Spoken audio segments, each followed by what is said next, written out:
कौन है गुड्डू मुस्लिम? शूटिंग और बमबाजी में कितना माहिर है गुड्डू मुस्लिम? क्या गुड्डू मुस्लिम ने अतीक अहमद को धोखा दिया?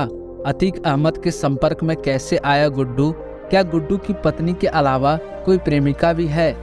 उमेश पाल से लेकर अतीक अशरफ तक की हत्या में जिस एक शख्स का नाम सबसे ज़्यादा चर्चा में है वो है गुड्डू मुस्लिम। 5 लाख का इनाम घोषित हो चुका है उस पर, तो बने रहे वीडियो के लास्ट तक, क्योंकि आज हम आपको गुड्डू मुस्लिम के बारे में कुछ ऐसी बातें बताने वाले हैं जो आप नहीं जानते होंगे। तो आइए बताते हैं कौन है गुड्डू मुस्लिम। हाथों हाथ बम बनाकर बरसाने की महारत रखने वाला 5 फुट 5 इंच का गुड्डू मुस्लिम मूल रूप से सुल्तानपुर के गोसाईगंज के इटकौली का रहने वाला है। 25 फरवरी 1975 में उसका जन्म हुआ था, यानी अपने बर्थडे से एक दिन पहले उमेश पाल हत्याकांड को अंजाम दिया था। गुड्डू अपनी मां साजिदा बेगम और पिता शफीक के साथ सुल्तानपुर में रहता था। गुड्डू जब 5 वर्ष का था तो उसके दादा यानी शफीक के पिता अल्ताफ की मौत हो गई, जिसके बाद गुड्डू के मामा जो सेना में कार्यरत थे वह गुड्डू के पूरे परिवार को अपने साथ इलाहाबाद ले आए। शिवकुटी के लाला की सराय में ही ये सभी रहने लगे। गुड्डू ने बचपन से ही अपराध की राह पकड़ ली थी। बदमाशी और चोरी उसका सगल बन गया था। इसके चलते आए दिन पुलिस उसकी तलाश में घर वालों को परेशान करती थी। इसके चलते घर वालों ने गुड्डू को संपत्ति से बेदखल कर दिया। जब वह 30 वर्ष का था तभी उसके माता पिता की मौत हो गई। गुड्डू मुस्लिम बमबाजी के साथ ही शूटिंग में भी माहिर है। वर्ष 1995 से ही वह लखनऊ में आकर रहने लगा था। हुसैनगंज में ओसियार और लखनऊ विश्वविद्यालय के हॉस्टल उसका ठिकाना हुआ करते थे। गुड्डू मुस्लिम फैजाबाद के हिस्ट्री सीटर सत्येंद्र सिंह से जुड़ा था। माफिया श्री प्रकाश शुक्ला ने 1996-97 में सत्येंद्र की AK-47 से भूनकर हत्या कर दी थी। उसने एक बार श्री प्रकाश शुक्ला पर बम से हमला करने की कोशिश की थी।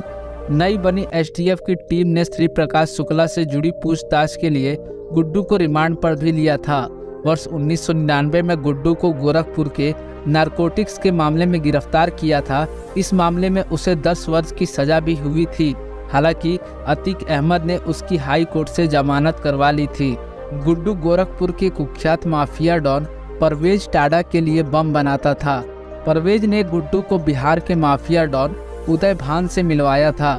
उसने बिहार में लूट, अपहरण, बमबाजी और हत्या जैसी कई वारदातें की थी। वह परवेज टाडा के कहने पर वारदात करने गोरखपुर भी आता था। वह बेऊर जेल में राजन तिवारी से भी मिला था। राजू पाल हत्याकांड में भी CBI ने वर्ष 2019 में उसे चार्जशीट किया है। गुड्डू मुस्लिम के खिलाफ प्रयागराज में उमेश पाल हत्याकांड से पहले सिर्फ 2 मामले दर्ज हैं। इसमें एक मामला खुलदाबाद में दहेज प्रताड़ना से जुड़ा है और दूसरा नैनी के बलवा, मारपीट और जान से मारने की धमकी का। हालांकि पुलिस अधिकारियों का मानना है कि उसने कई बड़ी वारदातें की हैं। गुड्डू मुस्लिम युवा काल में ही चकिया में अतीक अहमद के संपर्क में आ गया था। गुड्डू बहुत लो प्रोफाइल रहकर काम करने वालों में से एक है, इसलिए अतीक अहमद, अशरफ और उसके परिवार वालों के अलावा बहुत कम लोग हैं जो गुड्डू को अच्छे से पहचानते हैं।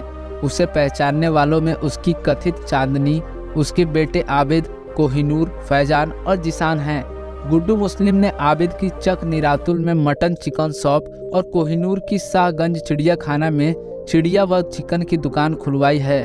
गुड्डू की कथित पत्नी के अलावा प्रयागराज में 2 प्रेमिकाएं भी हैं। गुड्डू की एक बहन नसरीन विकलांग और अविवाहित है, जबकि दूसरी बहन परवीन के पति की मौत हो चुकी है। दोनों ही प्रयागराज में ही रहती हैं। गुड्डू के मकान को लेकर विवाद चल रहा है, इसलिए वह बंद रहता है। गुड्डू के भांजे और भांजी सऊदी में रहते हैं। गुड्डू को आखिरी बार 5 मार्च को अतीक अहमद के बहनोई अखलाक के घर पर मेरठ में देखा गया था। उसके बाद से उसकी लोकेशन का कोई पता नहीं है। वह 24 फरवरी को वारदात के बाद अगले दिन झांसी के पारीछा में सतीश पांडे के यहाँ जाकर रुका था। एजेंसियों को उसके प्रयागराज के अलावा सुल्तानपुर, वाराणसी, मुजफ्फरनगर और हरियाणा और दिल्ली में छिपे होने की आशंका है। उसके मददगारों में खुलदाबाद का मोहम्मद नफीस, कर्नलगंज का अशरफ कटरा भी शामिल है। नैनी निवासी मुकेश श्रीवास्तव और उसकी पैरोकारी और आर्थिक मदद करता है। गुड्डू जिस कार से चलता था वह भी मुकेश के नाम पर ही है। तो दोस्तों ये था गुड्डू मुस्लिम के बारे में। आपका इस मामले पर क्या कहना है कमेंट में ज़रूर बताएं। और हमारे और भी ऐसे ही वीडियोज़ को देखने के लिए स्क्रीन पर आ रहे प्लेलिस्ट पर क्लिक करके हमारे और भी वीडियोज़ का आनंद लीजिए। हम मिलते हैं आपसे अगले वीडियो में, तब तक के लिए गुड बाय।